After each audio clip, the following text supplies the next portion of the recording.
ကျွတ်လေးဝိုင်းနဲ့အရန်စားလို့ကောင်းတဲ့ငတိတို့ဆက်ကျော်လေးကြော်ပြမှာပါနော်။ငတိကြောက်ကလေးတွေကိုပထမဆုံးရေစင်အောင်ဆေးပါမယ်နော်။ရေနှများလေးနဲ့အပွားလေးမြန်မြန်လေးဆေးပေးရပါမယ်။အကြာကြီးစိတ်ဆေးပြီးအကြာကြီးပုတ်ဆေးလို့ရှိရင်ငတိတို့လေးတွေကပျော့သွားမှဆိုလို့မြန်မြန်လေးဆေးပါမယ်။မြန်မြန်လေးဆေးပြီးစကောင်လေးနဲ့စစ်ထားပေးပါမယ်နော်။ရေစစ်ထားတဲ့အချိန်မှာကျွတ်တော်နယ်လေးကိုစငွေးလေးနဲ့ကြော်ပါမယ်နော်ကျွတ်တော်လေးရွှေငွေရောင်ဖြစ်လာတဲ့အချိန်ကြော်ပါမယ်ပြီးရင်တော့ငမီတို့လေးကိုစီများများလေးမှာ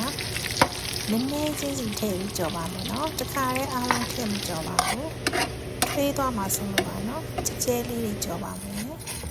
ပြီးရင်ကြော်လို့ပြီးတဲ့ငမီတို့လေးကိုစကားလေးနဲ့စစ်ထားပါမယ်စစ်ထားပြီးတော့အေးသွားလို့ရှိရင်တခါပကံကြီးကြီးလေးထဲမှာဖြန့်ပြီးတော့ထည့်ထားပါမယ်နော်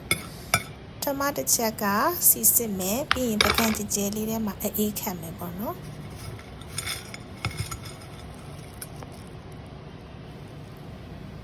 ပြီးရင်တော့ငရုတ်တီးဆက်သေးစားကြလို့ငရုတ်တီးလေးကြော်မယ်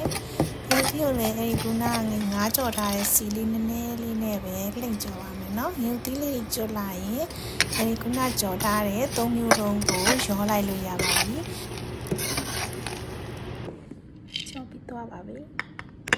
ကြော်ပြီးသွားပြီဒီလုံပူလေးနဲ့ထည့်ထားလိုက်ပြီအေးသွားတော့မှထည့်လို့ရပါတော့ပူတဲ့ချိန်ထည့်ရင်တော့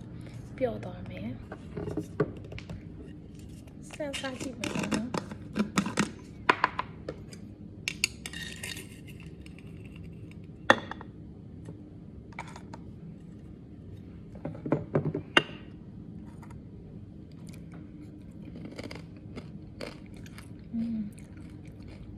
ကျွတ်နေရမယ်